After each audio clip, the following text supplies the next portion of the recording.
प्यारे विद्यार्थियों, मैं डॉक्टर नेमीचंद कुमावत, सहायक आचार्य हिंदी विषय, राजकीय महाविद्यालय की बीए पार्ट सेकेंड, प्रश्न पत्र द्वितीय की इस ऑनलाइन कक्षा में आप सभी का हार्दिक अभिनंदन और स्वागत। प्यारे विद्यार्थियों, महर्षि दयानंद सरस्वती विश्वविद्यालय अजमेर द्वारा निर्धारित पाठ्यक्रमानुसार आपका जो हिंदी विषय के द्वितीय प्रश्न पत्र का जो पाठ्यक्रम है वो 100 अंकों का है और आपके पाठ्यक्रम में 3 पुस्तकें संकलित की हुई है और जिसमें एक नाटक है रक्तध्वज डॉक्टर राजेंद्र मोहन भटनागर जी का, और दूसरी पुस्तक आपके हैं एकांकी संग्रह है जिसमें 6 एकांकियाँ संकलित हैं, और तीसरी पुस्तक है निबंध संग्रह जिसमें 9 निबंध संकलित हैं। ये जो आपका पाठ्यक्रम है 3 पाठ्यपुस्तकों पर आधारित हैं और इन तीनों पाठ्यपुस्तकों से परीक्षा के अंतर्गत जो आपका प्रश्न पत्र आता है उसमें 3 व्याख्याएं इन 3 पुस्तकों से होगी। 10-10 अंकों की 3 व्याख्याएं होगी, तीनों ही अथवा में होती हैं और तीनों में से एक एक व्याख्या आपको वहाँ परीक्षा में करनी है। तो 10-10-10 अर्थात 30 अंक की तो है व्याख्या, और इन तीनों ही पुस्तकों से यानी नाटक, निबंध और एकांकी संग्रह, इन तीनों से 3 आलोचनात्मक प्रश्न आएंगे आपके 18-18 अंकों के, यानी 18 + 18 + 18 बराबर 54 अंक। तो 54 अंकों के तो 3 आलोचनात्मक प्रश्न होंगे और 30 नंबर की 3 व्याख्याएं होगी। ये 84 अंक आपके हो चुके हैं और एक प्रश्न जो आपका होगा वो 16 अंकों का होगा। जब आपके पाठ्यक्रम में निबंध, नाटक और एकांकी लागू की गई है तो निबंध का उद्भव और विकास, इसी तरह से एकांकी का उद्भव और विकास, एकांकी के प्रमुख प्रकार और एकांकी के तत्व, इसी तरह से नाटक का उद्भव और विकास, नाटक के प्रमुख तत्व, इस तरह से आपके ये प्रश्न बनेंगे इस 16 अंकों में। तो ये जो 16 अंकों का जो पाठ्यक्रम है इसको हम आज आरंभ करने जा रहे हैं, जिसमें से पहले टॉपिक को मैं ले रहा हूँ और वो है आपके हिंदी एकांकी का उद्भव और विकास। प्यारे विद्यार्थियों, इस ऑनलाइन कक्षा में पुनः आपका एक बार हार्दिक अभिनंदन और स्वागत। हम आरंभ करने जा रहे हैं, आप ध्यान से सुनिए। हिंदी एकांकी का उद्भव और विकास देखिए। एकांकी साहित्य की वह विधा है जो नाटक के समान ही अभिनय से संबंधित है और जिसमें किसी घटना या विषय से संबंधित कथा वस्तु को एक ही अंक में प्रस्तुत किया जाता है। यानी नाटक में 3, 4, 5, 6 अंक हो सकते हैं, जबकि एकांकी नाटक का बहुत ही लघु रूप है जिसमें एक ही अंक में कथानक को प्रस्तुत किया जाता है। और नाटक और एकांकी साहित्य की 2 ऐसी विधाएं हैं जो रंगमंच पर इनका प्रस्तुतिकरण किया जाता है, यानी अभिनेता इनका प्रमुख गुण है। कुछ आलोचक के नाटक के लघु रूप को एकांकी कहते हैं, किंतु ये भ्रांत धारणा है। दोनों रचनाएं अपना स्वतंत्र शिल्प और अस्तित्व रखती है। वर्तमान हिंदी में एकांकी का शिल्प पाश्चात्य एकांकियों से प्रभावित है। संस्कृत में रूपक एवं उपरूपक के जो अनेक भेद किए गए हैं उनमें 15 भेद एकांकी से संबंधित हैं। एक अंक वाली इन नाट्य कृतियों को संस्कृत में व्यायोग, प्रहसन, भाण, वीथी, नाटिका, इहामर्ग, रासक, माणिका आदि अनेक नामों से जाना जाता रहा है, किंतु हिंदी एकांकी का संबंध भरत मुनि के नाट्यशास्त्र में वर्णित इन संस्कृत एकांकियों की जो ये भेद आए हैं संस्कृत एकांकियों से किसी भी रूप में नहीं जोड़ा जा सकता। एकांकी जो पश्चिम में प्रचलित है वो है 1 एक्ट प्ले। 1 एक्ट प्ले पश्चिम में अभिनीत किए जाने वाले उन नाटकों को कहा जाता है जिनमें एक अंक में ही कथा समाप्त हो जाती है। वस्तुतः इनका प्रारंभिक रूप लघु नाटकों जैसा ही था, इसलिए भ्रांत धारणा हो जाती है कि नाटकों का लघु रूप एकांकी है। लेकिन आज एकांकी एक स्वतंत्र विधा है, इसका शिल्प बिल्कुल अलग है और ये अपना अलग अस्तित्व रखती है। आधुनिक एकांकी के विकास पर अंग्रेजी साहित्य का पर्याप्त प्रभाव है। आधुनिक जीवन की व्यस्तता ने हिंदी साहित्य की अनेक विधाओं को अल्प समय में पठनीय या मंचीय रूप में प्रस्तुत करने में महत्वपूर्ण भूमिका निभाई है। शिल्प के स्तर पर हिंदी एकांकी बर्नार्ड शॉ तथा इब्सन से अत्यधिक प्रभावित है। हिंदी एकांकी का विकास क्रम निम्नलिखित है। प्यारे विद्यार्थियों, आज हम हिंदी एकांकी का उद्भव और विकास हम पढ़ रहे हैं। अभी हमने भूमिका के रूप में हमने देखा एकांकी किसे कहते हैं, नाटक और एकांकी में क्या अंतर है, और एकांकी नामकरण कैसे प्रचलन में आया। एक अंक वाली जो विधा होती है उसे हम एकांकी कहते हैं। ये किससे प्रभावित है, ये सारा हमने अभी पढ़ा है। और अब हम एकांकी का जो विकास क्रम है, यानी इसका उद्भव और विकास जो है, वो हम 4 कालखंडों में विभाजित कर सकते हैं। भारतेंदु युग का जो समय चलता है 1850 से लेकर 1900 तक का समय, इसमें एकांकी का कैसे विकास हुआ। उसके बाद में द्वितीय युग का समय आता है 1900 ईस्वी से 1918 ईस्वी तक। उस समय कैसा समय, मतलब किस प्रकार एकांकी का जन्म हुआ और कैसे कैसे शिल्प इसके बने।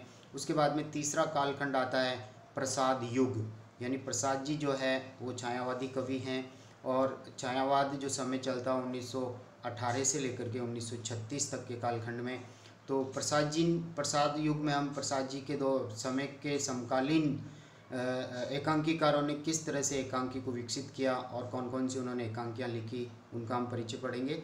और अंत में जो चौथा कालखंड हम करेंगे वह है प्रसादोत्तर युग, यानी स्वाधीनता से कुछ समय पूर्व और स्वाधीनता के बाद हिंदी एकांकी का विकास किस प्रकार हुआ। तो आइए विद्यार्थियों, हम आरंभ करने जा रहे हैं भारतेंदु युग में एकांकी का विकास। भारतेंदु युग हिंदी साहित्य के आधुनिक युग का प्रारंभिक युग है। इस युग में हिंदी ने गद्य की भाषा के रूप में स्थान प्राप्त किया। भारतेंदु ने न केवल स्वयं ही साहित्य के अनेक विधाओं में रचना की, वरन अपने समकालीन नाटककारों को प्रोत्साहित कर हरिश्चंद्र चंद्रिका और कवि वचन सुधा जैसी पत्रिकाओं में प्रकाशन का कार्य भी किया। भारतेंदु के धनंजय विजय, विशस्य विस्मोधम, भारत जननी आदि को हम एकांकी की संज्ञा से अभिहित कर सकते हैं। भारतेंदु मंडल के अन्य एकांकीकारों में बालकृष्ण भट्ट, प्रताप नारायण मिश्र, राधा कृष्ण दास, श्रीनिवास दास, राधाचरण गोस्वामी, बद्रीनाथ चौधरी, प्रेमघन और अंबिकानाथ व्यास तथा काशीनाथ मिश्र के नाम उल्लेखनीय हैं। इन सभी विद्वानों ने भारतेंदु मंडल में एकांकी को विकसित करने का प्रयास किया। वैसे इस कालखंड में बंगला एकांकी और अंग्रेजी एकांकियों का एक तरह से अनुवाद का कार्य अधिकतम हुआ है। इस युग के एकांकीकारों में प्राय किसी समाज सुधार विषयक समस्या को लेकर के 2 पात्रों द्वारा गद्य और साधारण बोलचाल की भाषा में संवाद कराया जाता था। यानी कहने का तात्पर्य समाज सुधार, धर्म सुधार और कोई राजनीतिक समस्या आदि से संबंधित समस्याओं या संकटों को उठा करके 2 पात्रों के बीच के वार्तालाप के माध्यम से इसके कथानक का ताना बाना बुना गया था, और संवादों के द्वारा ही उन समस्या को पूर्ण रूप से समाज के और हमारे समक्ष स्पष्ट रूप से लाया गया था। सामाजिक कुरीतियों और रूढ़ियों ने उस काल के एकांकीकारों का ध्यान विशेष रूप से आकृष्ट किया है। भारतेंदु जी के भारत दुर्दशा को ऐसा ही एक रूपक एकांकी हम कह सकते हैं। इस युग के एकांकीकारों को पुराणों, इतिहास की प्रसिद्ध कथाओं, सामाजिक कुरीतियों, भारत के प्राचीन गौरवबोध और राष्ट्र प्रेम की भावना ने एकांकी लेखन के लिए प्रेरित किया। अधिकांशतः एकांकियों का शिल्प शिथिल, संकलन तरह का उनमें अभाव, विन्यासहीन कथा योजना और लंबे संवादों की अधिकता से परिपूर्ण है। यानी हिंदी एकांकी का एक तरह से यहाँ जन्म हो रहा था, जिनमें कई तरह की कमियाँ पाठकों के सामने, कई तरह की कमियाँ रचनाकारों के सामने रही हैं। इस युग में एकांकी बंगला व संस्कृत साहित्य ध्यान दीजिए विद्यार्थियों, बंगला व संस्कृत साहित्य से अनुदित हुए हैं, यानी उनका केवल अनुवाद मात्र कार्य इस भारतेंदु युग में अधिकतम हुआ है। रंगमंच के अभाव में मंचीय उपकरणों का विकास भी इस काल में नहीं हो सका, यानी इन एकांकियों का प्राय अच्छी तरह से मंचन का कार्य भी नहीं हो सका भारतीय मंचन का। उन पर फारसी रंगमंच का प्रभाव ही अधिकतम रूप से हावी रहा है। ये था भारतेंदु युग में एकांकी का विकास क्रम। अब हम चलते हैं द्वितीय युग में हिंदी एकांकी का विकास क्रम किस प्रकार हुआ। इस काल में हिंदी गद्य की विधाओं जैसे नाटक, कहानी, एकांकी, लेख, रिपोर्टाज, संस्मरण, समालोचना, आलोचना, गीति रूपक आदि का इस तरह से जन्म हुआ। तो इन पे लेखन कार्य अधिकतम हुआ। कहानी, निबंध, लेख, समालोचना और गीति रूपकों के प्रति साहित्यकारों का विशेष रुझान रहा है, यानी उनकी रुचि इसके प्रति रही है। लेकिन एकांकी परंपरा को विशेष समर्थन नहीं मिल सका। इस युग में बंगला तथा अंग्रेजी आदि भाषाओं के एकांकियों के हिंदी में पर्याप्त अनुवाद हुए हैं। सुदर्शन जी, जैनेन्द्र कुमार, गोविंद वल्लभ पंत, चंद्रगुप्त विद्यालंकार आदि ने अपनी कल्पना और बंगला साहित्य की प्रेरणा से एवं ऐतिहासिक घटनाओं को लेकर एकांकियों की रचना की। द्वितीय युगीन एकांकीकारों ने जो नाट्य कृतियाँ प्रस्तुत की उनमें से कुछ एकांकी के निकट कही जा सकती है।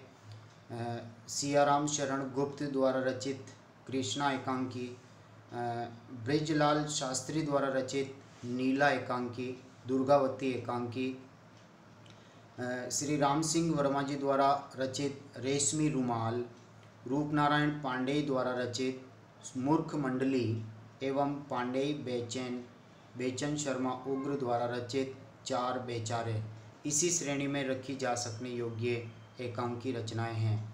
इनमें पद्य का बहिष्कार है, क्योंकि भारतेंदु युग में एक तरह से रीतिकाल की कुछ प्रवृत्तियां, भाषा का प्रभाव भारतेंदु युग में देखने को मिलता है। और भारतेंदु युग में केवल कविता के संदर्भ में कहीं कहीं खड़ी बोली का प्रयोग देखने को मिलता है, बाकी ब्रज भाषा हावी रही है।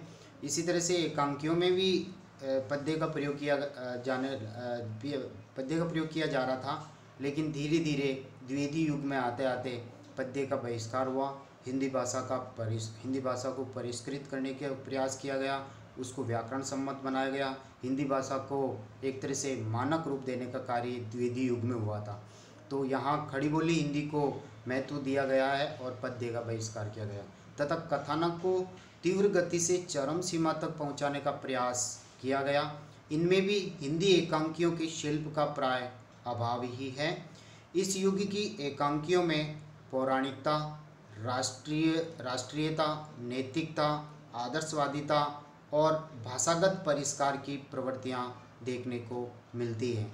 प्यारे विद्यार्थियों, आज हम, क्योंकि ये एक ऑनलाइन कक्षा में ये आपका हिंदी एकांकी का उद्भव और विकास पूर्ण नहीं हो पाएगा। आज हम इतना ही इस ऑनलाइन कक्षा में पढ़ेंगे। अगली नेक्स्ट जो कक्षा होगी उसमें प्रसाद युग और प्रसादोत्तर युग में हिंदी एकांकी का उद्भव और विकास कैसे हुआ, क्या क्या विशेषताएं रही प्रसाद युग और प्रसादोत्तर युग की, वो हम अगली ऑनलाइन कक्षा में पढ़ेंगे। जय हिंद, जय भारत।